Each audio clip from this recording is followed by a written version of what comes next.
Good evening and welcome to the first of two Inside Government shows brought to you by Cayuga Community College and is shown on Spectrum, Verizon, Fios, as well as ARMA, the Auburn Regional Media Access, and Win 89, the college's radio station. I'm your host, Guy Cosentino.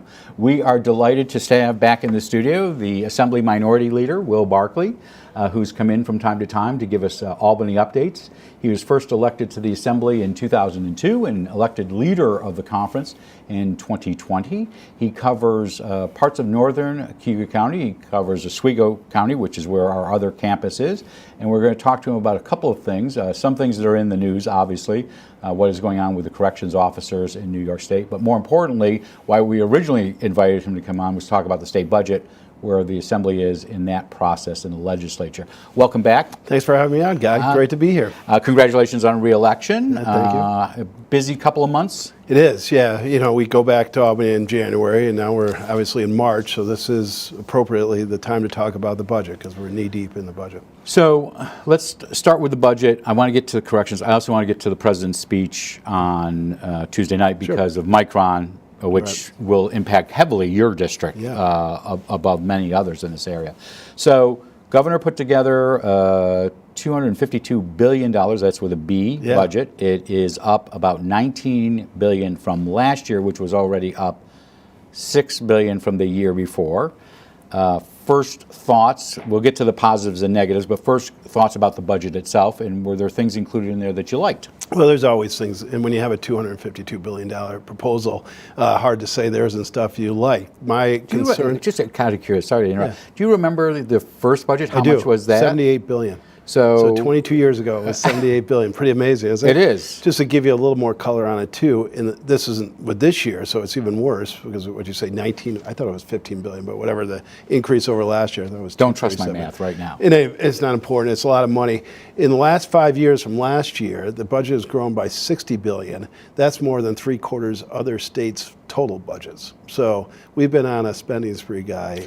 Is it because of COVID or is it because of other things? Both. Okay. So certainly federal dollars have come in to New York, as they did under Obama and Biden. They expanded Medicaid substantially, so we get a lot of reimbursement for Medicaid, and that's caused a lot of driving in New York. But that's not the sole reason. Okay. State funds, you know, what we raise and spend from state taxpayers, has also grown substantially. Just so in comparison, Cuomo, Democrat, he kept state funds a little bit more level, about 2% growth a year in his budgets. But Governor Hochul has blown the doors out. I think this year it's like 6%. Is that because of things like the stadium in Buffalo, or is that just that's off the books? Yeah, that one I don't know how that's funded. I don't think there's taxpayer money going in there, but it's ESDC money. But generally, this is just across the board increase in spending. You know, take education for instance. You know, we've been pushing money into education very substantially in New York. Are most of the school districts in your area happy with the budget?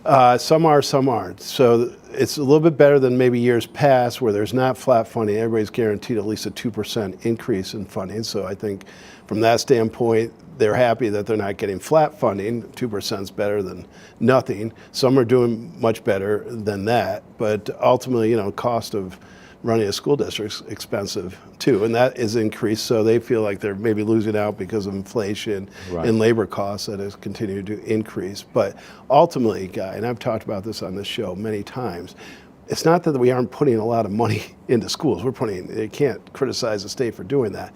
But ultimately, it's not, I don't feel it's an equitable school district formula. So low wealth school districts are getting some money. High wealth school districts are getting money, but $300,000, like for instance here in Auburn, makes a lot big difference than it would be, you know, a city or school in Westchester County. Do you ever see the foundation aid formula changing?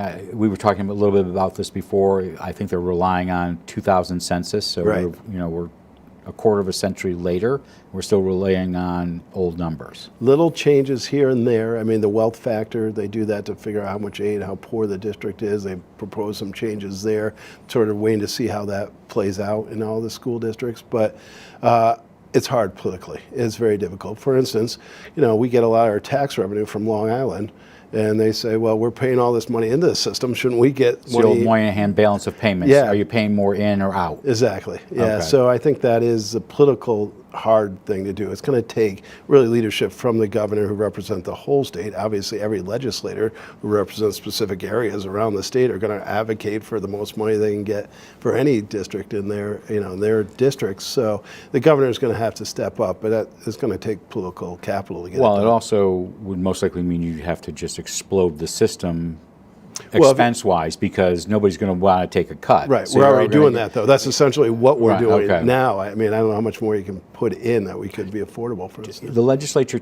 traditionally, more so in election years, and this is not one, you just got reelected back in November, tends to add money to schools. Do you expect that to be the case again? So again, the governor's increase over last year's budget was so substantial. There might be enough.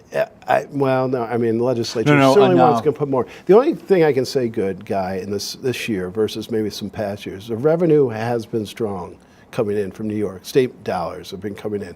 We're really relying on Wall Street for their money. That seems to be done pretty well in 2024. So sales tax. We'll see what the next well, 3 days are. Oh, that's very true, yeah. PIT, personal income tax, all those numbers have been very positive. A couple stuff that I don't think was ever thought of, like online gambling, has really produced a lot of revenue. Is that good for the state? Well, I never like to look at advice as a good way of raising money, so I don't think we should get too dependent on that. Next thing, they said marijuana is going to solve our business. What are we going to do? Hard drugs next? Well, to that's try why to I ask it, because solve our budget problems. I am not a sports person, but I Yeah. live in a family where there are a lot of people watching sports, whether it's the Yankees or SU or, and ACC network, and you know as well as I do, a large chunk of those ads are always about Right. Sports King or these betting. Right. And so there's a large investment by those companies. If they're investing in television ads, they're getting doubt. something back. No doubt. I just can't remember offhand how much revenue, but it's substantial that's coming in. And it was a lot more coming in that was predicted that was going to come in initially. Whether that's good for the state, we'll see. I mean, I don't think gambling and, again, vices are the best way to try to balance a budget. I think that can be very dangerous. And by the way, the cost, obviously there's cost with any of these things. You put gambling in, there's going to be social problems that come along with gambling. Well, or you write- drugs or marijuana or alcohol, it's so. In the Valley News, which is the paper, the weekly, Yep. or what's more than a weekly up in Oswego County, you write a regular column there every other week. I read it, obviously. So, but I know you have talked about the expenses and the need for investment in mental health services. Is So that being- that's a very nice bipartisan issue that I agree with, and actually I talked to the governor about it last week. I agree what she's trying to do. We just have to put better investment into mental health, particularly I'm a little closer to juvenile mental health. Oswego Health, which is a hospital, Right. just put a new behavioral health center in. And so I hear, well, my wife happens to work at Oswego, so I hear from her the challenge they have because these poor children that are having problems, they have to usually, there's not beds enough to put them in a mental health facility. They're usually in the ER room, Right. sometimes in the hospital for days and weeks, and it's not the proper place to be trying to address the issues they're having. So I think we just generally have to do a better job as a state. And it's going to take money, obviously, to do that. But I was pleased. So just to say, as a Republican, I've told the governor that she would have a willing partner with me if she wants, and she has tried to take the lead. She mentioned it last year in her State of the State, putting more investment in. I don't think we're there where we need to be yet, but at least there's a conversation about it. So that's a positive, and I interrupted you about 5 minutes ago. Yeah. That's a positive. Are there things in the budget that you say, this is just not proper? Right. Well, I think a lot of these energy mandates that we have, they got to be paid for somehow. So a lot of money goes into these mandates of trying to get, EV vehicles. This is renewable issues. Renewable issues. I consider myself an environmentalist. I want a clean environment, no doubt. But everything's a bit of a pendulum, and we've gone way, way too far, I think, on one side. And we need a little more rationality on that. So I'd like to see us back off some of these mandates. For instance, let's take the electric buses that they're mandating school districts to have in place starting 2026. The infrastructure simply is not there to provide that. The technology is not there. And the cost of doing this is just incredible. It's going to be double what we spend on. We'll get into Washington in a sec, but obviously the federal administration, the Trump administration, is somewhat changing policy nationally. Whether it's implemented or not, that's a different issue. Right.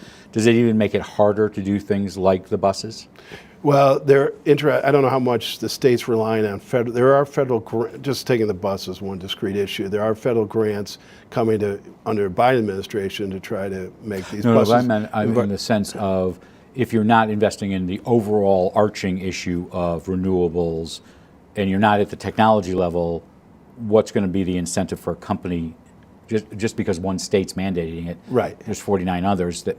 To build the buses Yeah, or make to build the bus. Yeah, probably less and less. So probably make it more and more expensive to do. So, putting aside the buses themselves, the infrastructure to charge these buses, we don't have the ability to do that now or generate enough electricity to make the whole, not just school buses, but to try to completely move into electric vehicles. It's just not there. So, and the other big things like offshore wind, which was supposed to be the savior, that's now gotten really, really expensive to do. I wish they'd back off on those types of programs. So I think, interestingly, with, you laugh versus Trump and doing Doge, and, that has revealed, whether you like it or not, revealed some tremendous wasteful spending, I think, on the federal level. I think we could do something like that on the state side, and you would see how some of this money we could be doing much more effectively and efficiently spending taxpayer dollars. So, mentioned $252 billion. Yep. Are you concerned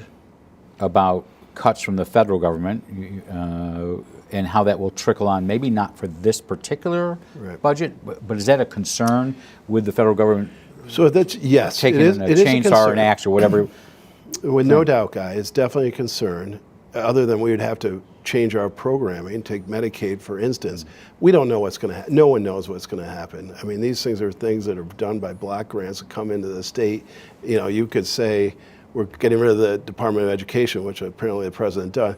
There is some money that comes into the state through the Department of Education, but just because we get rid of the Department of Education, does that mean that funding is also not going to come? So it's a little unclear. How does the state, how should, in your view, in your conference's view, how should the state be preparing?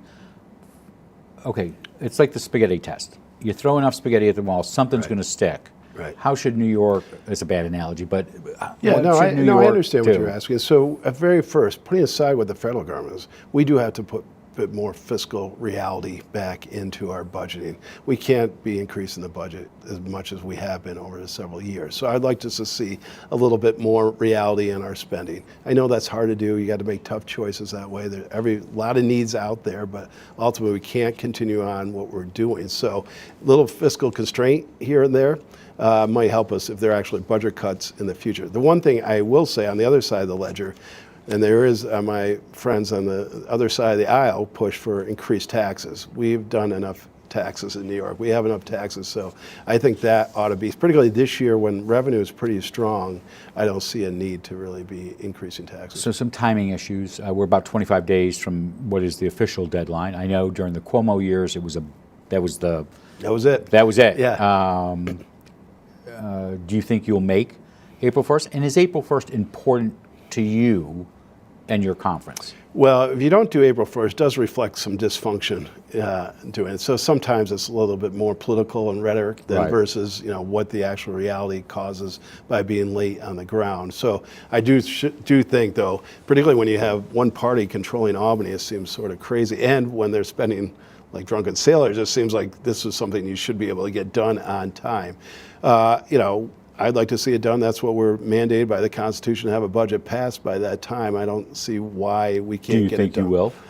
This year I do, actually. I am vague, I don't like making predictions. I'll probably turn out, it'll be probably done in August or something. But I do think just because of the revenue strong coming in this year, I think that I don't see really huge issues. Sometimes you see big issues that the legislature and the governor are just so far apart. I haven't heard that, I haven't seen that, so I don't think this is going to be a delayed budget.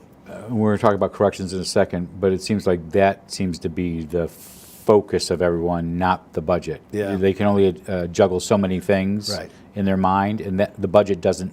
I'm sure you still get tin cup approaches. Yeah. Somebody's always coming in. Yeah. I'm assuming New York Conference of Mayors came in recently. They did. Aid for, CHIPS funds have not increased since 1987. No, well, CHIPS we brought up, a couple years ago. Okay. Yep, and they have a few other sections out of CHIPS. But anyways, yep. But like for the arterial in the city of Auburn, yes. those reimbursements haven't that's right. increased since '87. Yeah. I don't even know were you in college at that year? '87? I'm not quite. Yeah, let's see. I graduated in '92, so I was just starting college. Yeah. So it's been a while. It has been, yeah. So I'm not a recent grad. Is that what you're saying? No, I'm not going to say any of that. But whether it's AIM money or things like that go to municipalities, they seem to be looking back and saying, and this goes back to the first Cuomo, not the second Cuomo, where things were just, they might be part of the Constitution, but they haven't been followed since the 80s. Right. Yeah, a lot of things aren't necessarily followed to the T, unfortunately, with funding. But do you see aid to municipalities going up, or is that just not high on the priority well, list? No, it is on my priority list. It's not always on the governor's priority list. So, yeah, I think they were happy they didn't take a cut right off the bat here, because usually as that happens, like Cuomo used to always cut it, and the legislature would have to put in. So I don't want to make a prediction whether that would go up. Our conference would advocate for that. And what can you do? Whether we I only said that Mayor Giannantino was here last Tuesday, and he was asking about it. So I want last question on the budget. This would be a year though I could see an increase because the revenues. Because of the revenue. Yep. One of the concerns you've always had and your conferences had has been this issue that started under Governor Patterson about putting policy into the budget, and Andrew Cuomo was masterful. Yep. I don't mean that in a positive or negative way, Right. but he did put it in there. Has Governor Hochul put a lot of, I know she didn't do one thing you'd like in a change on HALT, which we'll get to, Right. but is there much policy in this one compared to in the past? Maybe, no, I wouldn't say more than in the past. It's funny, my perspective changes on that from time to time, Guy, because the governor represents the whole state. The legislature doesn't. They're very New York City centric and that's really their political power base. So we couldn't get things done sometimes on a standalone level. We'd want the governor to put something in, even though I know it's not necessarily good government necessarily, and it makes people make choices on maybe bad policy in order to get some good policy. But this year I'm trying to think. There's no big issue I think that jumps out at me to think that the policy part of it is real problematic. Your district, which includes northern Cayuga County, and you're about 10 miles, I think the edge of your district is about 10 miles from the Micron site, has been in the news this week. Obviously, the president said the CHIPS Act should be repealed, and there's obviously a big project up there. On Monday, when I wrote my questions, it was a different question than today. So do you have a concern about what the president has proposed on the CHIPS Act? The speaker was here back in the fall campaigning for Brandon Williams. He kind of flip-flopped on something, but he was nodding his head. I was paying more attention not to the president, but to the speaker nodding his head when that issue came up. Do you have a concern about the investment in that account? In Micron. Well, it certainly doesn't. I think it would be. You have to have your head in the sand not to think there's some concern when the president says So it's not too far along. The program that to pull the plug. Well, I don't think. Well, County Executive Ryan McMahon put out a pretty lengthy statement. He did. And he explained that he was not concerned. He said everything that they can tell from the federal government, that things are moving along. They've already signed the agreement with the Department of Commerce. So it sounds like things really are moving along. And maybe, I just don't know what's in the president's head, so I can't guess. Is he saying just going forward and the stuff that's already in the pipeline's fine? And I think that's what Ryan McMahon had said, is that this is for possibly for new projects. Right. He also did something that you do all the time. He counted votes. Yeah. And he knows in the Senate, because Idaho, and they're not going to revoke these items. But say it's a concern, and I would hope our federal delegation can do what they can do to try to fight to keep it alive. Obviously, the Micron's it's hopefully if it goes through, I'd love to see a shovel in the ground, Guy. I mean, that's the one thing. Start digging. Love to see the project get going. And the plan is still for the fall of this year. Yeah, and if it does, even half of what's predicted, it would be transformational for the area. So you've been down to Cayuga County a lot in the last 2-3 weeks. We obviously have a situation with corrections officers here at Auburn and many of the other presidents. This is a very complex issue, so let's take it in bite sizes. In the overall arching item, what is the issue with corrections officers? Well, I think they feel that two things. One, I feel like it's a very dangerous job. I think they think this state, through a number of public policies, has HALT Act, which HALT Act is right. probably the primary one, has made it more dangerous. And secondly, they don't feel like anyone in Albany is listening to their concerns. There's a tremendous amount of frustration. Unfortunately, over the last several years, for whatever reasons, the Department of Corrections and the rank and file members of NYSCOBA, the Correction Officers Union, have just gotten farther and farther apart. And there's just no trust. I think, anytime you have a labor issue between management, and the only way to resolve it, you have to have some trust. And anything, frankly, guy in business or whatever, if you're trying to deal with groups that can be, antagonistic against one another, you have to have some trust along the level. The one thing I can say over the last several weeks, I've seen no trust on either side, and it's really very frustrating.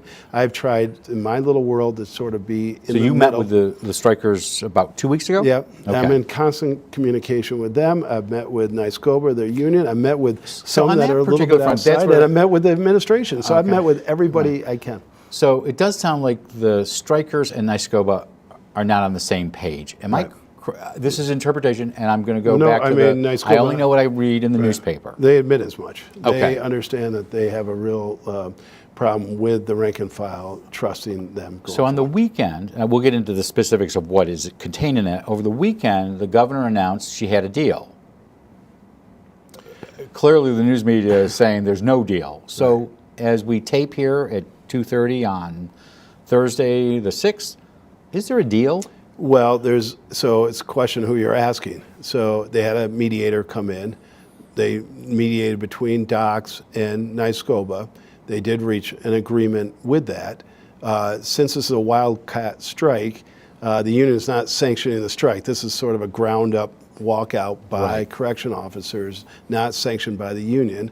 They had an agreement through this mediator. Some people after that did go back to work with the understanding that this was the agreement. Other COs did not go back, like in Auburn here. I don't think many went back, unfortunately, here. So there's really no deal. So the state has some legal ability to try to force these people back to work or punish them.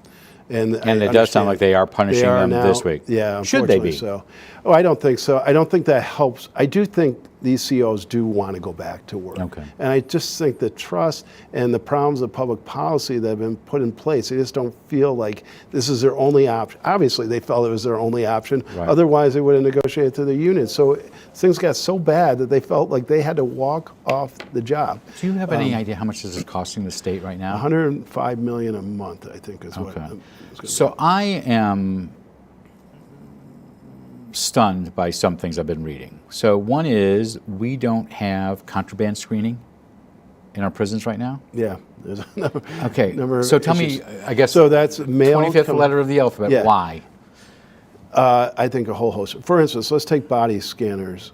Okay, so I have to go. I went to Florida a couple weeks ago. I had a body scan. Right. We're not doing a scan.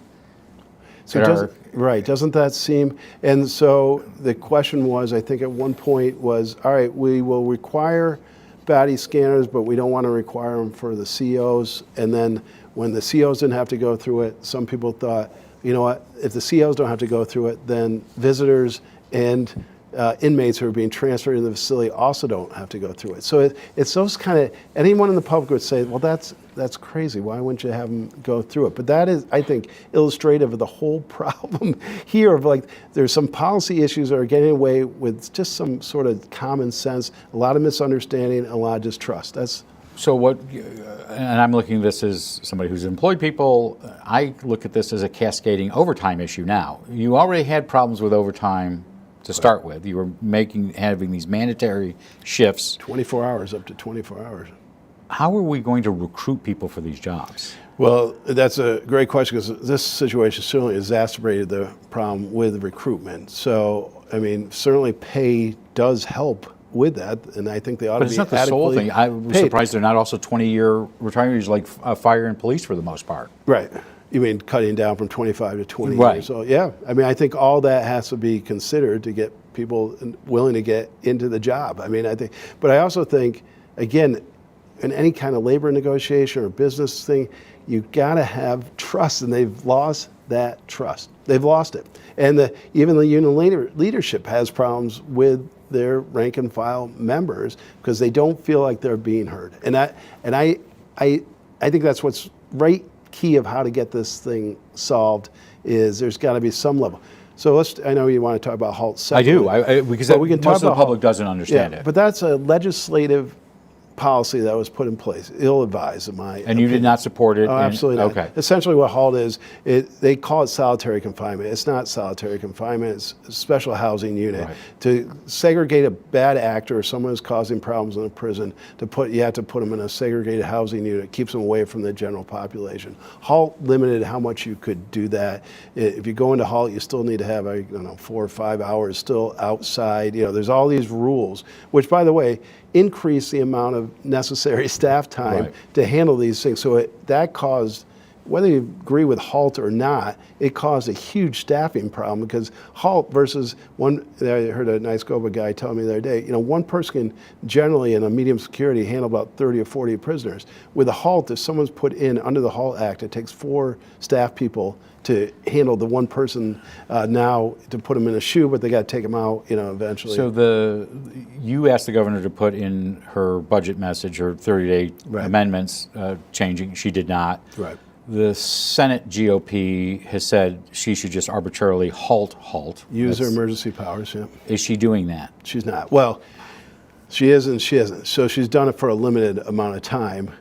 Should she be able to do that arbitrarily? Well, I don't know if it's arbitrarily. I mean, there's certainly emergency. Well, no, I say that in the sense of a policy that when the governor starts doing that, well, yeah, again, this is one of the things I could say on a theoretical basis, probably not, but my goodness, during COVID, and we see Governor Cuomo they shut the state down. So here, I do think there's an emergency now. I do think HALT is playing a role in the circumstance that we have. And so she needs to address it. She needs to address it. And maybe more than just saying, I'll do it for 30 days or whatever. So let's make it more complex. Okay. We've also had 2 deaths. We had the one in Marcy a couple of weeks ago, and I believe there were 11 correctional officers, 15, a number of correctional officers disciplined then. There was another death this week across the street at a different facility. 11 people have been put on leave there. Does this complicate? Well, and what has your conference been told about these deaths? We don't know the second one. I think a lot more information has to come in. I think everybody I've talked to says the first one's a terrible tragedy, should never happen, and those involved ought to be prosecuted, which apparently they're going to be. Mr. Fitzpatrick is doing that out of Onondaga County. Yeah, I haven't heard anyone on the line, rank and file, or from leadership saying this was acceptable. The only thing, and I'm not qualifying or making excuses, there's no excuse for that, but I have heard, as I said, if HALT wasn't in place, that circumstance couldn't have happened, whether that's true or not. So how does this end? Guy, that's a great question. So I'm on this side. I mean, again, I want to be as helpful, I say all sincerity, as I can to get these people back to work in an agreement that's reasonable. I think there has to be concessions on the governor's side. They claim they've done a lot of conceding. I'm not sure they're there yet. But what I am concerned is they're going to start terminating employees. They've already taken their health care away. I mean, there's a lot of really painful things for anybody who has this as an occupation. And I'm worried it's going to get worse before it gets better. Last question on this particular one. There's also in the budget proposal closing 5 prisons. I know you're not supportive of that, but how does that change this dynamic on top of it? I don't think that helped the situation. I think that ultimately leads to less, trust with the governor. They claim they're going to have to do it because they have the staffing problem. And I think in my House and in the Senate, the majorities want to close prisons. So that's going to just exacerbate the problem because the majority would like to get rid of all the prisons. So what I think they think they'll do from a staffing standpoint is start moving population into prisons that maybe aren't fully full, and then they'll try to close other ones. I don't think that is particularly helpful to the correctional officers and what they want to be and what they want to be doing. 30 minutes goes very quickly. It sure does. I want to thank you for coming into the studio. The college appreciates it, and as well as your constituents. But our guest has been Assembly Minority Leader Will Barclay, who has been the leader of the conference since 2020. He came in for an Albany update, and we look forward to having you come back in the studio. We'll be back in just a moment with a counterpart, Senator Rachel May. We'll give her her perspective from the Democratic side about what's going on in Albany. On Tuesday, we'll have City Manager Jeff Dygert in with Assistant City Manager Jennifer Haynes as they transfer power to Jennifer Haynes in the next couple of months. We'll also have representatives from the YMCA. Bob Scarborough will be here, as well as a representative from the Central New York YMCA to give us an update on that. We would love to have your ideas for guests or questions. You can send them to cozguytho@aol.com. I'm Guy Cosentino for the college. Stick around. We'll be right back with Senator May. Thank you. We didn't even get to conference priorities. I apologize.